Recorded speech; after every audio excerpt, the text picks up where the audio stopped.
Gros dilemme de La culture biologique ou culture naturelle.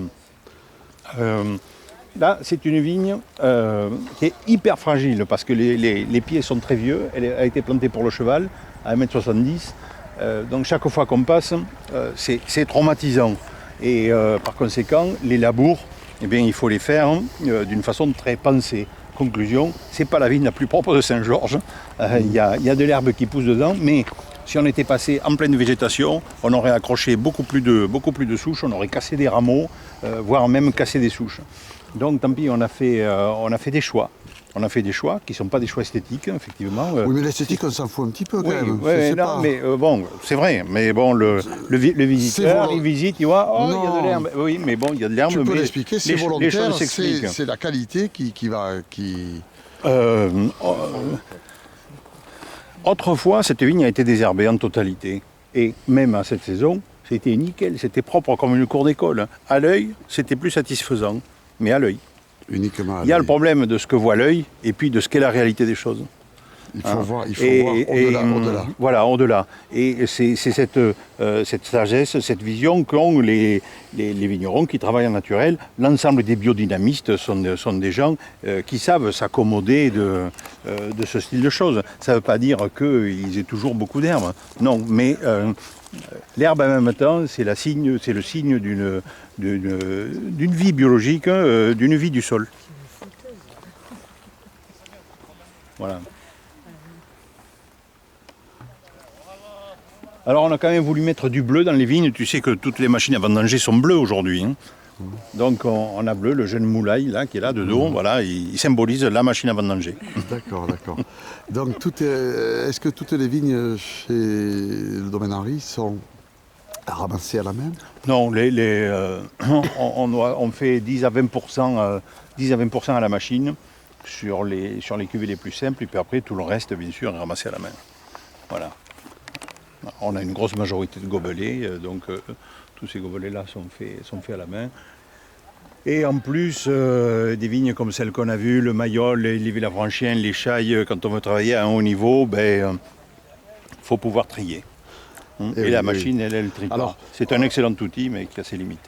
Je voulais également que tu m'expliques, parce qu'on en a parlé, la vendange en verre, que tu as eu pratiqué, et tu es revenu vraiment dessus en estimant que c'était, à ton sens, une faute... Oui, je pense que c'est une erreur agronomique. Enfin, c'est une vision qui m'est personnelle. Hein.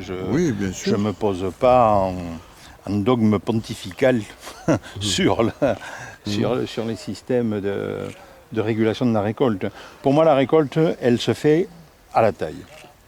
D'abord. Et puis ensuite, quand la vigne est bien conduite, elle met à fruit ce qu'elle est capable de mettre à fruit, c'est-à-dire ce que l'année de culture et de production précédente lui a permis d'initier à fruit. Et si elle met à fruit 20 ou 30% de grappes de plus que l'année précédente, c'est qu'elle a eu les réserves pour le faire. Donc dans l'année, elle aura des réserves pour le nourrir. Mais l'homme n'a de cesse que de travailler pour son plaisir. Et effectivement, une vigne peut donner des signes d'abondance volontaire. Et donc on a envie de maîtriser un peu la chose. Toi, ma cocotte, tu produis un peu trop, je vais te calmer. D'où l'idée de vendange en verre, parce que trop de production, et on enlève donc du raisin pour avoir un peu moins de récolte et avoir de meilleurs jus. Alors l'effet, il est indubitable. Voilà, de très beaux jus, mais on se retrouve avec des degrés qui deviennent faramineux, au-dessus de 15-16 degrés. Après, ces vins-là, il faut les boire, quoi. On fait des vins libanais à la limite. Hein. D'accord. Alors tu m'as raconté que du temps où tu étais à Saint-Martin-de-la-Garrigue, ton père un jour n'avait pas... Oui, j'ai eu l'expérience, j'ai eu deux expériences. Une expérience de production comme ça, où on faisait des terrets blancs, qui étaient de l'ordre d'une vigne qui était assez âgée, qui avait une cinquantaine d'années, et sur laquelle on produisait, bon an, mal an, 40-45 hecto-hectares. Et puis tout à coup, une année, 1986, je ne sais pas pourquoi, mais cette vigne a produit quasiment le double. On sautait les 90 hecto-hectares. J'étais dans un état furieux. Et pourtant, on n'a jamais fait un aussi bon vin blanc. La vigne avait des réserves et elle a mis à fruit d'une façon harmonieuse. Et on a eu des vendanges et un vin très très équilibré. Autre exemple que je n'ai pas vinifié, mais que j'ai beaucoup bu, c'est le millésime 73. Que ce soit en Bourgogne ou en Bordelais, c'est un millésime d'abondance où on a eu des vins d'une élégance formidable. Donc c'est pas parce qu'il y a du raisin que les vins ne sont pas bons.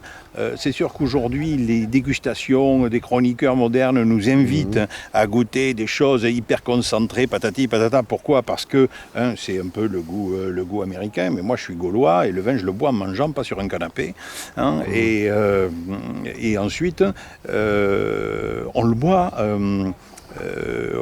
on le boit, oui, en mangeant. Donc les vins n'ont pas besoin d'être saturants. Ils doivent être à la fois liquides et aliments.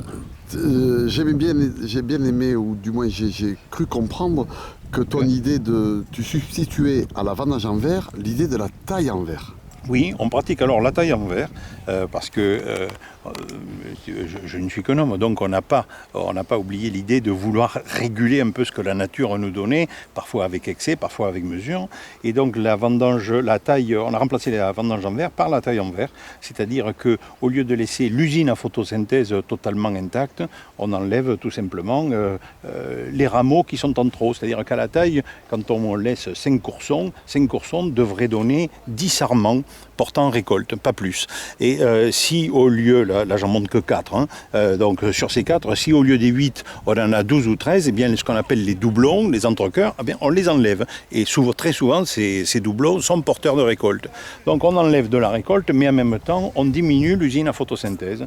Donc on a quelque chose qui... Et ça, tu dis que les anciens, ton grand-père le faisait. Oui, mon grand-père le faisait, bien sûr. Il le faisait. Donc... Dans les vignes de qualité. Après, quand il s'agit de produire les vins de table, c'était plus du tout la même affaire, ça ne s'est plus fait. Mais autrefois, oui, ça se faisait. Voilà, et c'était une petite leçon de François le Gaulois de Saint-Georges d'Orc. Je ne prétends pas donner de leçons. Non, mais enfin, bon, c'était quand même un petit entretien, voilà, qui était très intéressant. Merci le Gaulois de Saint-Georges d'Orc. On dit Saint-Georges d'Orquois, non? Non, Saint-Georges d'Orc. Non, mais les habitants de Saint-Georges d'Orc. Ah, les Saint-Georgiens.